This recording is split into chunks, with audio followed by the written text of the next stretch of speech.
Alright, where to begin? This will be my first review attempt, and I hope it's alright for everyone. I am approaching this with an open mindset as not just a reader of fanfiction, but an analyst and a critic. Though I will admit I am a huge fan of Avatar: The Last Airbender. I don't care much for relationships or pairings or love stories. Whatever floats people's boats, I say, but a story is a story, a plot is a plot. If anything's good enough, it can make up for a lot of small problems. That's a basic rule behind every criticism. And boy, this comic has a lot of them to try and make up for. I will not let my writer mindset go crazy if I can help it. Either way, now that the introduction is done, I am Captain Kibble. Welcome to the review. Shall we begin?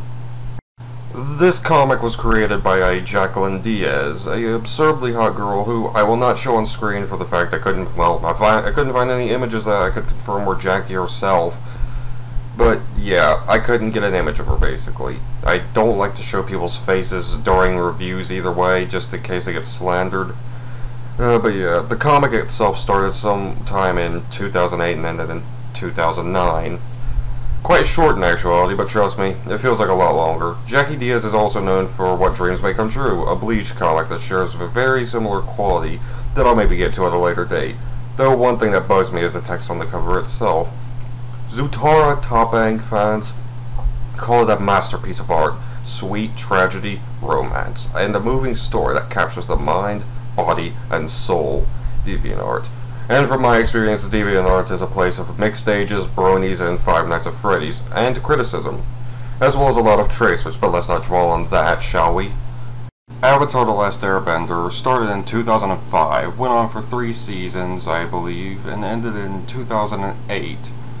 It's still going strong today with the Legend of Korra. I haven't watched that one yet because honestly I had lost interest. I prefer to just have a story, just have an ending, not go on forever. You know, that's what people want from The Walking Dead. That's why I can't get into it. It's just the same thing over and over again. Avatar: The Last Airbender is an action, adventure, fantasy, drama, comedy. I know that's a lot to balance on one plate, but this show managed it so well that it just drew in such a crowd. What was normally rejected as just the same thing of normal humans doing abnormal things with the elements fire, water, earth, air. The plot is very simple, and I'm going to just do this review assuming that people have seen the show, because as old as it is, I believe I shouldn't have to worry about spoilers at this point. I won't deny, the show had great characters, a great plot, everything that made a show, well, great. The only things that were wrong, I could say, were some of the episodes. Some felt pointless, otherwise idiotic, but overall it was a pretty great show. This comic, however, takes the best part of it, the characters and the plot, and, well, kind of ignores it. But again, we'll get to that when we get there. Now that the introduction's out of the way, how about we begin? We are open to a big wall of text with several surreal photographs, and already you're seeing an issue in this comic. These first pictures aren't drawn. In fact, they probably were found on Google somewhere, or outright kidnapped from their precious sites. But either way, this wall of text could have been explained in a few simple sentences. But alright, Rocky, start. Like I said, we'll overlook it for now as just a coincidence, you know? And the pictures, again, another coincidence, we'll overlook it. To sum all this text up, it's basically saying Katara's dialogue, and on how after the war she went back to the Earth Kingdom with Toph, whom had gained a new position of power and is running a quarter of the country. She stayed with her a while, and Lily has been essentially living with her, and they've grown a lot closer as a result. Though one statement in particular makes me tilt my head. The main thing that makes me tilt my head is Toph kept in touch with me over the years. Okay, yeah, I got a question. How did she keep in contact? There aren't phones. And I have to assume the only way is via letters. But the thing is, Toph is blind. She couldn't write a letter, let alone read it. Fine, I'll concede that she's got a position of power in this comic, so she might have someone writing and reading letters for her. Alright, fine, let's keep going while I still have some control. Even though it has been 3 years, on the next page we see a slightly aged Katara lying in bed, claiming she simply isn't there yet and crying. I implore you, dear viewers, try not to process that too much. So far nothing too wrong beyond the fact that the background sure looks real instead of drawn to me, but hey, maybe that's just my eyesight. Before she can get more than those 2 tears out, Katara has a visitor knocking. It turns out to be Toph, there to comfort her in an awkward shot angle that Kinda just makes it look like she leapt on her from the doorway to hug her, but either way, she's there to comfort her because today is the 3rd-year anniversary of something unknown to us. For now, anyway, though I got a bigger problem right now to point out. This is Toph Beifong, my favorite character from Avatar. To give a little backstory on her, she was a very sheltered girl, her parents assuming that blindness she had been born with had made her fragile to the world. When she was 6 years old, Toph ran away and wound up getting lost in a cave, where she met some giant badger moles, who quickly took to her since they were blind as well. They were the original Earthbenders, after all. They taught her the way of earthbending not by fighting, but through their senses, their basic survival necessity. She learned it. Think of it like a bat's sonar.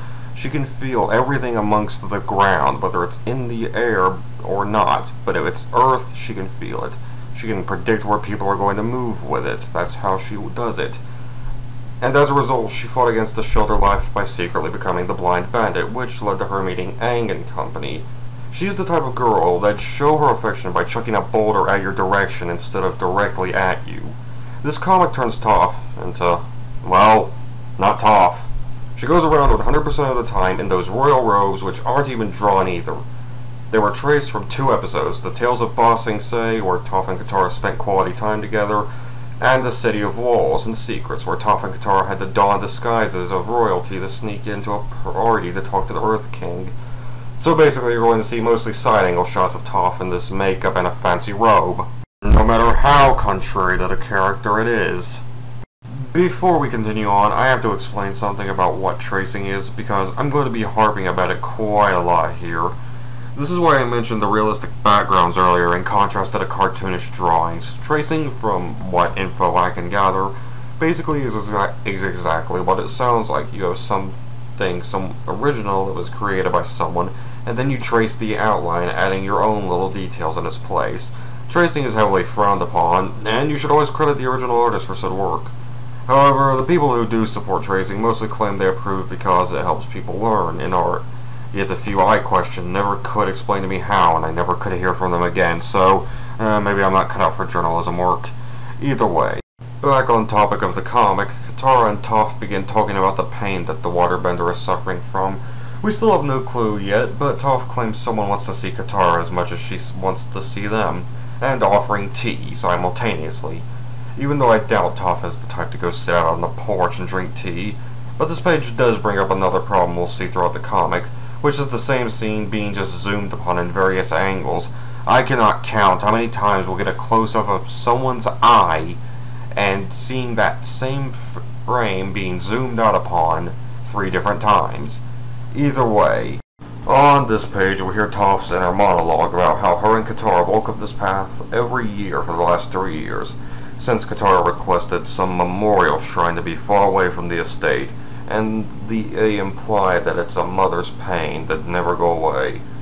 But Toph apparently understands why Katara didn't tell Zuko this odd secret. I have to point out something again, and it's why I'm only summarizing the dialogue, because there's no so fucking much, and the fact that it has a bunch of spelling errors doesn't help either. And on this page we finally get to what all that build-up was. It's another real background, and here's where the comic officially hits me in the balls. This is Katara and Zuko's love child, Burial Ground. If that wasn't obvious, and I'm skipping ahead some, but Katara basically miscarried. The thing that pisses me off the most is the kid's name. It's Kuzan. For the record, Kuzan is a character from the Avatar comics, specifically the one called Dragon Days. It takes place in the Book 3, Fire. It basically is Aang recounting to Zuko the day 100 years earlier when he and Kuzan went looking for dragons.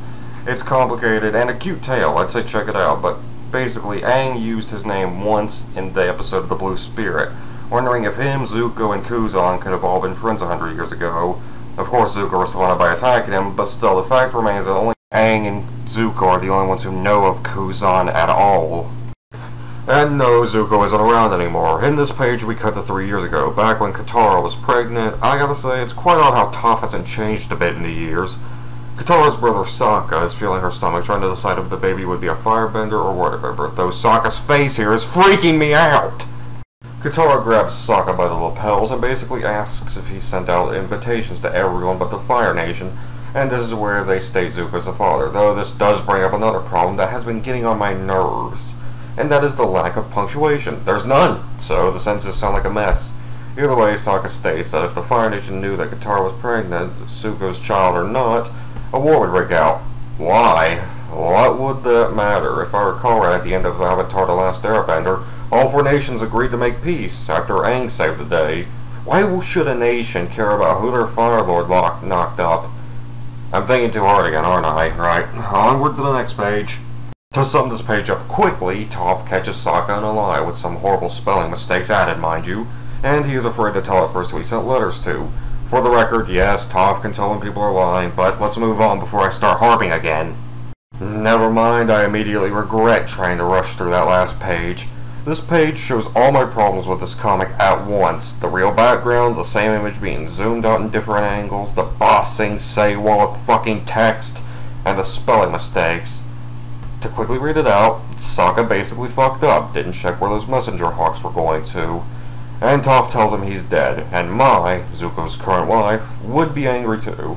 Toph also reminds him that a war will break out for some reason if the nation learns of the Fire Lord having gotten the Water Tribe girl pregnant.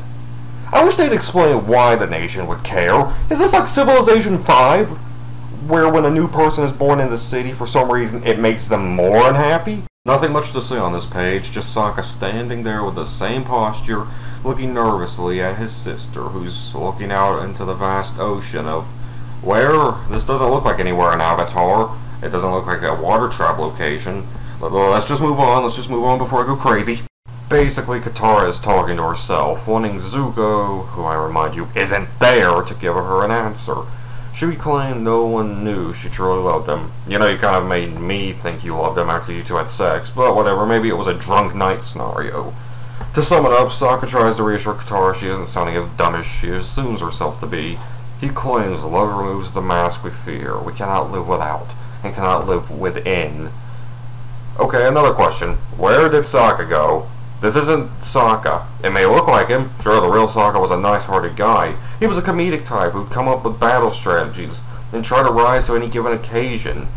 And he has even suffered the loss of someone he loved, more than just his mother.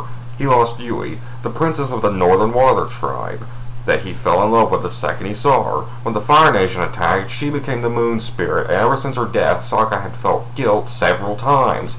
I'm sorry if this is off topic, but the characters are so out of character.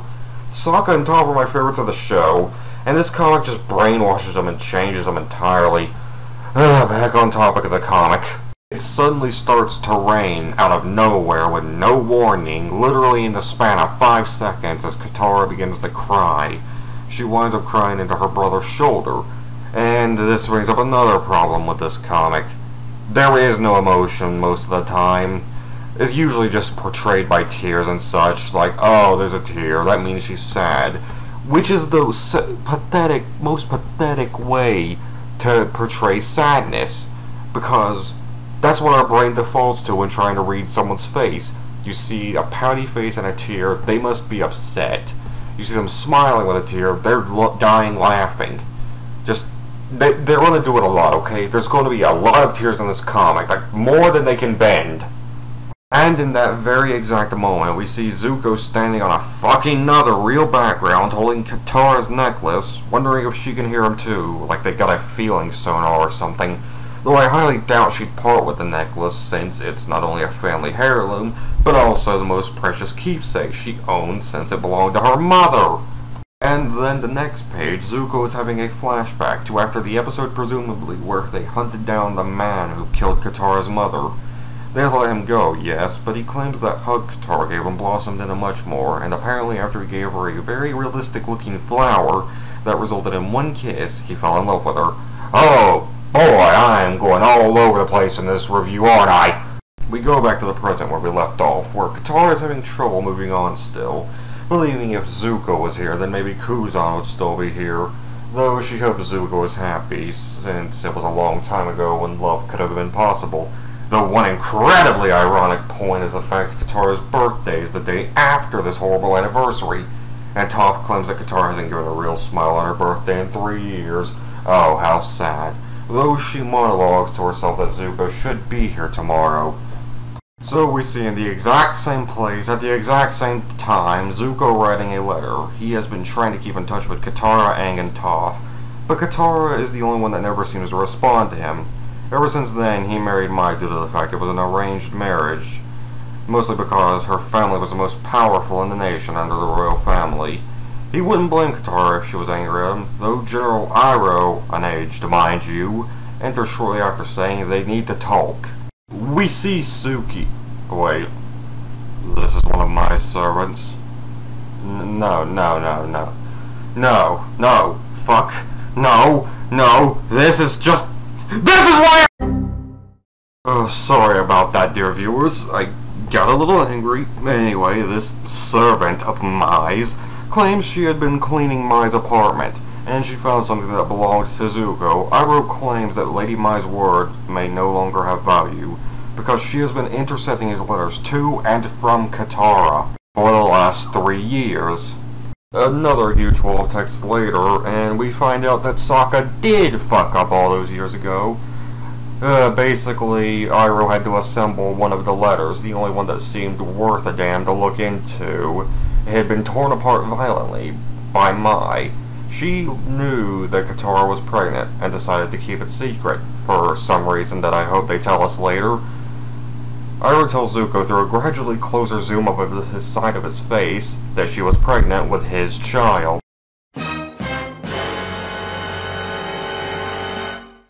Okay, comic, are you just trying to piss me off now? In this page, Katara is basically lost in her thought, wondering if Zuko would show up this year to her birthday celebration, since he's been missing his invites for the last few years, ironically. Meanwhile, Toph is talking about dresses. Oh, I give up, comic. Are you so desperate to erase a character's character? Why not just make this an original comic with the original characters? Oh yeah, you'd have had to put even more effort into tracing various things and stitching them together to make some horrible Frankenstein. But as it stands, these are the characters I knew and loved from Avatar. Okay, I know this is going to be off topic again, but the reason I talk about characters so much is because I'm an avid reader and improving writer.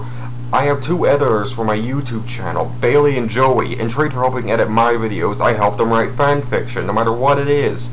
And with my experience, I plan to point out what a real character is.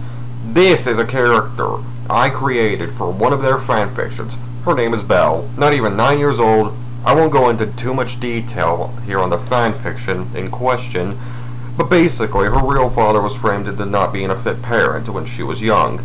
Her new father had begun drugging her since she was 4 with medicine, so she has constant memory problems. That parrot on her shoulder is Paula. That bird basically is her memory. I talk about this character because she is a character! She's shy, afraid of everyone, looking to her bird for guidance in everyday life. And do you know how long it took to make this character? Nowhere near as long as this damn comic, that's for sure! This page isn't nothing special either. Basically, they exclaim about Katara's birthday and how she is going to become the crown princess of the northern and southern water tribes tomorrow. And how Katara will miss living here, although Toph makes a joke about her own blindness, wondering who will help her out with everything involving reading now.